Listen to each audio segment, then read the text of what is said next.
हर हर महादेव। दोस्तों, आप सभी को सावन के महीने की ढेर सारी शुभकामनाएं। दोस्तों, आज हम इस वीडियो में बात करेंगे कि सावन सोमवार का व्रत कैसे करें, इसकी संपूर्ण पूजा विधि क्या है, इस दिन आपको क्या भोग लगाना चाहिए और कौन से मंत्र का जाप करना चाहिए। सावन सोमवार व्रत के नियम क्या हैं?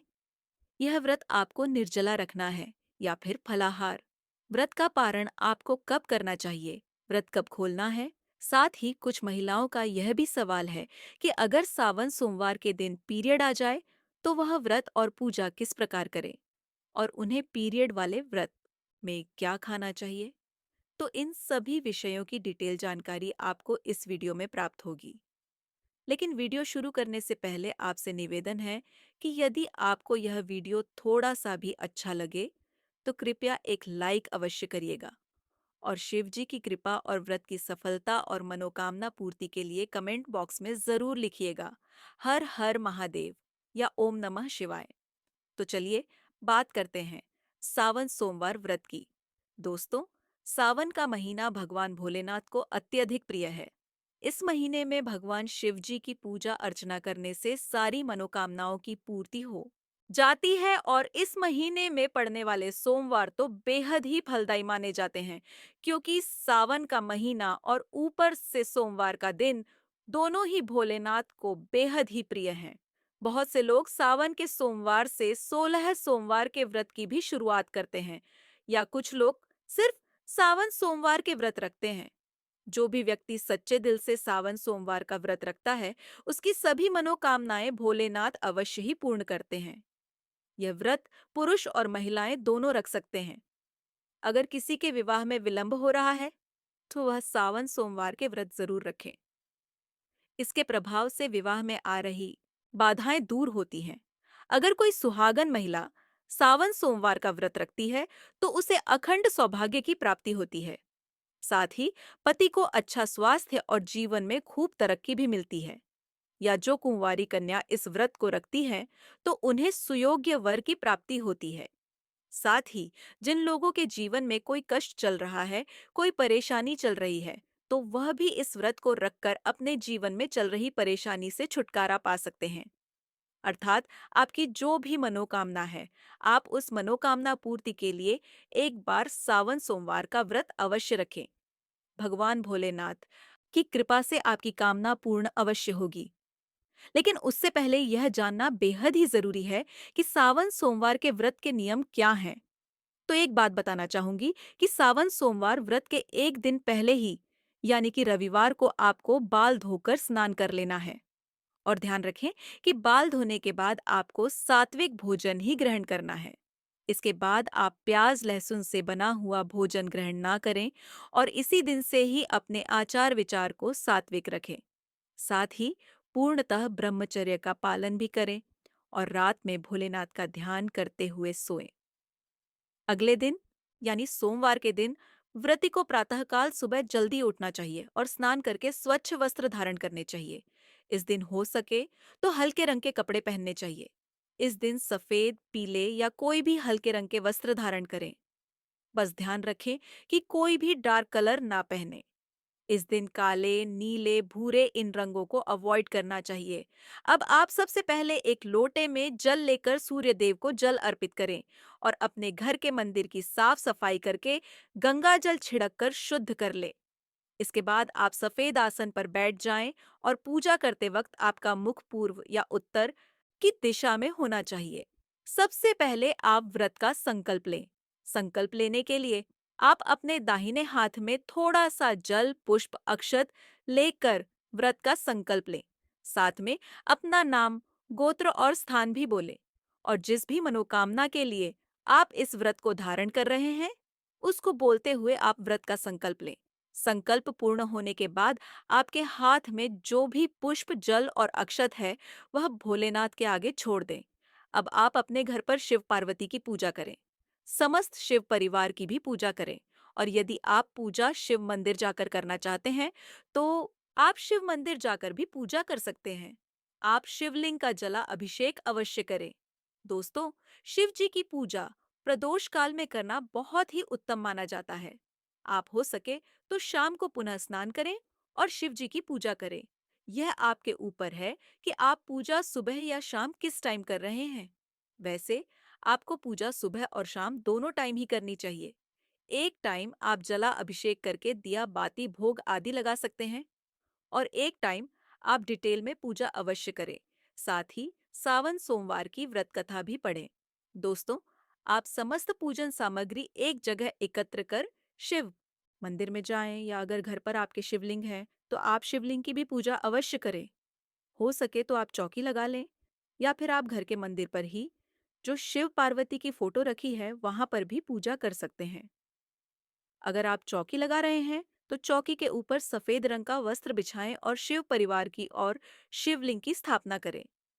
चाहे तो आप इस दिन पार्थिव शिवलिंग बनाकर उसका भी पूजन कर सकते हैं।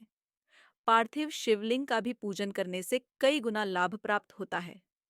सबसे पहले आप शिवलिंग का अभिषेक करें। आप अभिषेक गंगाजल, शुद्ध जल या पंचामृत से अभिषेक करें।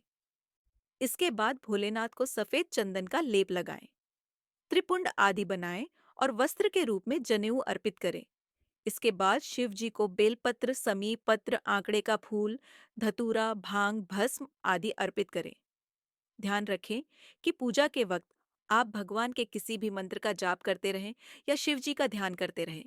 आप ओम नमः शिवाय का जाप करते रहें।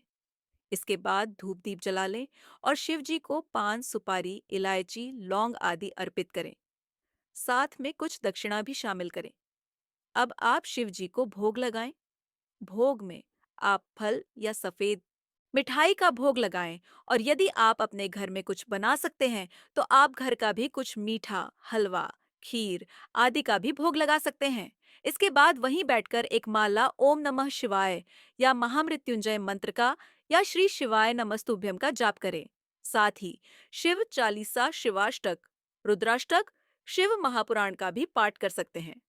इसके बाद सावन सोमवार की व्रत कथा अवश्य पढ़ें या सुनें। अंत में कपूर से आरती अवश्य करें। दोस्तों, पूरे शिव परिवार की पूजा अवश्य करें और आखिर में भोलेनाथ से पूजा में हुई भूल चूक के लिए क्षमा अवश्य मांगे। इस तरह से विधि पूर्वक आपको सावन सोमवार व्रत की पूजा करनी चाहिए। चलिए अब जान लेते हैं कि सावन सोमवार व्रत में आपको क्या खाना चाहिए और क्या नहीं खाना चाहिए। दोस्तों, बहुत लोग यह जानना चाहते हैं कि आखिर सावन सोमवार व्रत उन्हें निर्जला धारण करना चाहिए या फिर फलाहार। तो मैं आपको बता दूं कि सावन सोमवार का व्रत आप निर्जल और फलाहार दोनों तरीके से रख सकते हैं। अगर आपकी शारीरिक क्षमता है तो आप इस व्रत को निर्जला धारण कर सकते हैं। अन्यथा आप सुबह की पूजा के बाद फलाहार करके इस व्रत को पूरा कर सकते हैं। दोस्तों, सावन सोमवार व्रत में आप सुबह की पूजा करने के बाद अगर आपने निर्जला व्रत नहीं रखा है तो इसके बाद आप जल, चाय, दूध, पानी, ड्राई फ्रूट्स, जूस आदि ले सकते हैं। और इस व्रत में आप शाम के समय व्रत का पारण भी कर सकते हैं। कुछ लोग पूरा दिन का व्रत धारण करते हैं और अगले दिन सूर्योदय के बाद व्रत खोलते हैं। लेकिन कुछ लोग इस व्रत को पूरा दिन करने के बाद शाम की पूजा आरती के बाद इस व्रत को खोल लेते हैं। अगर आप शाम को व्रत खोल रहे हैं तो ध्यान रखें कि इस दिन सिर्फ एक अनाज का मीठा भोजन ही करना चाहिए। इस व्रत में नमक का सेवन पूर्ण रूप से वर्जित है। आप सिर्फ मीठा भोजन ही ग्रहण करें। आप इस दिन खीर या दही पूरी या दही पराठा या फिर मीठी पूरी या मीठा पराठा आदि बनाकर खा सकते हैं। लेकिन जो लोग बीमार हैं और नमक के बिना व्रत रखना पॉसिबल नहीं है, तो इस स्थिति में आप निसंकोच सेंधा नमक यानी व्रत वाले नमक का इस्तेमाल कर सकते हैं। बस आप सफेद नमक का इस्तेमाल ना करें। चलिए अब जानते हैं कि सावन सोमवार का व्रत कब से कब तक चलता है। दोस्तों, सावन सोमवार का व्रत सोमवार के दिन सूर्योदय से लेकर तीसरे प्रहर तक चलता है। इस व्रत को बहुत से लोग सूर्यास्त के बाद शाम की आरती और पूजा के व्रत व्रत खोल लेते हैं। और एक बात बता दूं कि जिस दिन व्रत हो उस दिन व्यक्ति को सत्कर्म ही करने चाहिए, अन्यथा आपको व्रत का पूरा लाभ नहीं मिलता है। इस दिन व्यक्ति को गलती से भी लड़ाई झगड़ा, घर में क्लेश आदि नहीं करनी चाहिए। किसी की बुराई चुगली नहीं करनी चाहिए। बड़ों का अपमान नहीं करना चाहिए। इस बात का ध्यान रखें। चलिए अब बात करते हैं कि यदि सावन सोमवार के दिन किसी महिला को पीरियड आ जाए, तो वह व्रत और पूजा किस प्रकार करे। दोस्तों, यदि किसी महिला को सावन के पहले सोमवार के दिन यह पीरियड आ जाए, तो वह चाहे तो इस व्रत को स्किप कर सकती है। वह नेक्स्ट मंडे से व्रत स्टार्ट कर सकती है। और यदि आपके बीच में पड़ने वाले सोमवार में पीरियड आ रहा है, तो ध्यान रखें कि आपको इस दिन सिर्फ व्रत रखना है, लेकिन आपको पूजा नहीं करनी है। आप चाहें तो पूजा अपने घर के किसी भी सदस्य से करा सकती हैं। बस ध्यान रखें कि आप व्रत जरूर रखें, आप इस व्रत को छोड़े नहीं।